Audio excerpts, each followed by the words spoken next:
যেখানেতে পঞ্চায়েতের কার পঞ্চায়েতে কত বেশি কাজ হবে তা নিয়ে একদম খামচি চুলোচুলি, মানে কলার ধরাধরি হয়ে যাবে এরকম অবস্থা। আমরা থামাতে যাব নাকি বাইরে থেকে লোক এসে থামাতে যাবে, এরকম পরিস্থিতি তৈরি হয়ে গিয়েছিল। তবে তারা নিজেরাই থেমে যায়, ভালো বুঝেছে থেমে গেছে। যদি ভালো না বুঝতো আরও হয়তো ধস্তাধস্তি আরও বেশি হয়ে যেত। নিঘাত পুলিশ এসে থামাতে হয়নি, সম্মান রক্ষা হয়ে গেল, নাহলে হয়তো পুলিশ এসে থামাতে হতো, এমন ব্যবস্থা। তবে মাত্র এটা অ্যাকশন প্ল্যান, এখনও খসড়া, সম্ভাব্য খসড়া তবু রেডি হয়নি।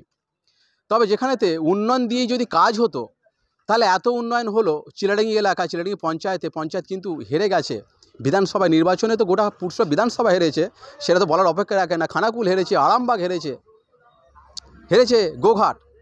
তবে সেখানেতে তাহলে কি ক্ষমতার বলে যে যত বড় নেতা তার পঞ্চায়েত এলাকায় তত বেশি কাজ? প্রথমত পুরসুরা পঞ্চায়েত সমিতির সভাপতি অনিশ রঞ্জন মাঝি এবং সহসভাপতি খোকন মল্লিক, এনারা দুজনে তারা নিজেদের এলাকার নিজেদের পঞ্চায়েতে বেশি কাজ নিয়েছেন। এবং সুমিত পাল বলা হচ্ছে তিনি পূর্ত কর্মাধ্যক্ষ, তিনি নাকি কাজ তো এমনি বেশিই পাবেন, কারণ তিনি পূর্ত কর্মাধ্যক্ষ, এমনটাই কিন্তু ডাইরেক্ট সাফাই দিয়েছেন, সরাসরি বলেছেন। আপনারা দেখছেন নেশন টাইমস, আমি আছি কমলেন্দুপুরের হুগলির পুরসুরা ব্লক উন্নয়ন আধিকারিক করণের সামনে একবারে দাঁড়িয়ে আছি। কোন পঞ্চায়েত এলাকায় কত লক্ষ টাকার কাজ হবে তা নিয়ে রীতিমতো ধস্তাধস্তি হয়ে গেল এবং এতটাই চিৎকার চেঁচামেচি চলে, বাইরে থেকে জনসাধারণ ঢুকে মানে উঁকি মেরে দেখছেন যে হলোটা কি।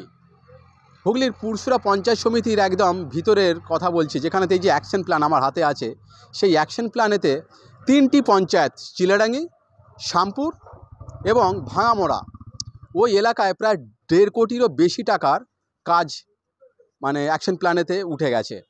এবং কাজের সংখ্যাটা অনেক বেশি, কিন্তু বাকি পঞ্চায়েতগুলো মানে 8টি পঞ্চায়েতের মধ্যে 3টি পঞ্চায়েত ছাড়া বাকি পঞ্চায়েতগুলোর সংখ্যাটা বাজেট অনেকটাই কম। তো তাই নিয়ে হয় অনেকটাই শোরগোল।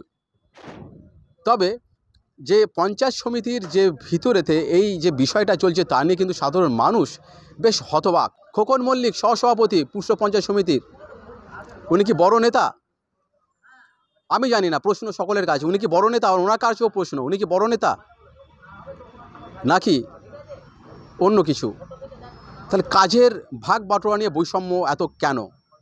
যদি মনে হয় যে উন্নয়নটাই সব কথা, তাহলে সমবন্টন, সমান ইকুয়ালিটি, তার পরিবেশটা নাই। কারণ অভিযোগ তুলেছেন খামচি বা ধস্তাধস্তি যাই বলুন না, কি হয়েছে ভিতরে অন্দরের ব্যাপার। প্রাক্তন পঞ্চায়েত সমিতির সভাপতি মমিন মিদ্দা তিনি বলেছেন, তিনি অকপটে স্বীকারও করেছেন যে হ্যাঁ এরকম একটা ঘটনা ঘটেছে বা ধস্তাধস্তি হয়েছে কাজ নিয়ে ভাগ বাটোয়ারার সময়, এটা শুনলাম। হয়েছে টুকিটাকি সমস্যা, ওগুলো কিছু না, ওগুলো নিজেদের মধ্যে সব মিটিয়ে নেওয়া হয়েছে।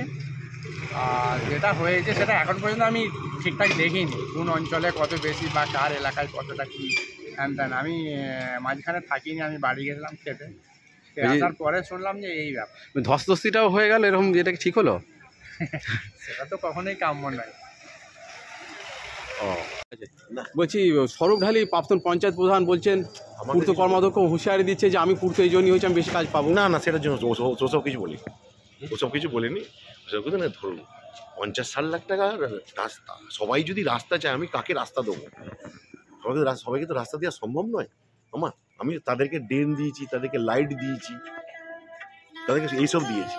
কিন্তু উনি যখন দাবি করছেন, আপনার এই যে কথাটা বলছেন কি না ওসব কথা আমি এই জন্যই হয়েছি, না ওসব কথা বলি, কাজটা আমি বেশি পাবোই না ওসব ফালতু কথা, ওসব কথা বলি ওনার অভিযোগটা মিথ্যা বলছেন না। হ্যাঁ ওসব কথা বলি। আর একটা বিষয় হচ্ছে কি যে 3টে পঞ্চায়েতে প্রায় 1.5 কোটি টাকার মতো বাজেট যা দেখা গেছে, বাকি আরও 5টা পঞ্চায়েতে প্রায় 50 লাখ টাকার মতো। এরম বৈষম্য কেন? মানে 3টে পঞ্চায়েত কি ওটা কি কোনো নেতাদের স্পেশাল পঞ্চায়েত? না সেরকম কোনো বাজেটে নেই, সবাইকে চালিয়ে দেওয়া হয়েছে। না, বাজেটটা যেভাবে দেখা গেছে, যে পেপারটা আমার কাছে এসেছে, এবং সুমিত পাল তিনি কি বলছেন আপনারা শুনুন। তিনিও বলেছেন এসব অভিযোগ মিথ্যা। স্বরূপঢালী তিনি কাগজ ফেলে দিয়ে চলে গেছেন এই অ্যাকশন প্ল্যান, তিনি মানেন না অ্যাকশন প্ল্যান, নাকি ভালো কাজ দেওয়া হয়নি।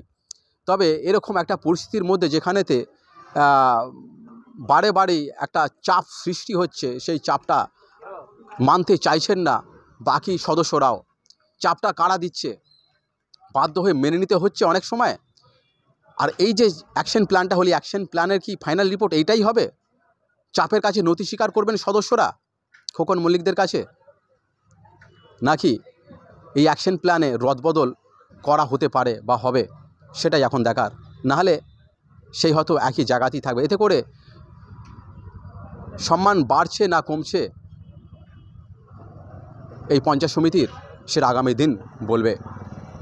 হুগলির পুরসুরা থেকে কমলেন্দু পুরেল, নেশন টাইমস।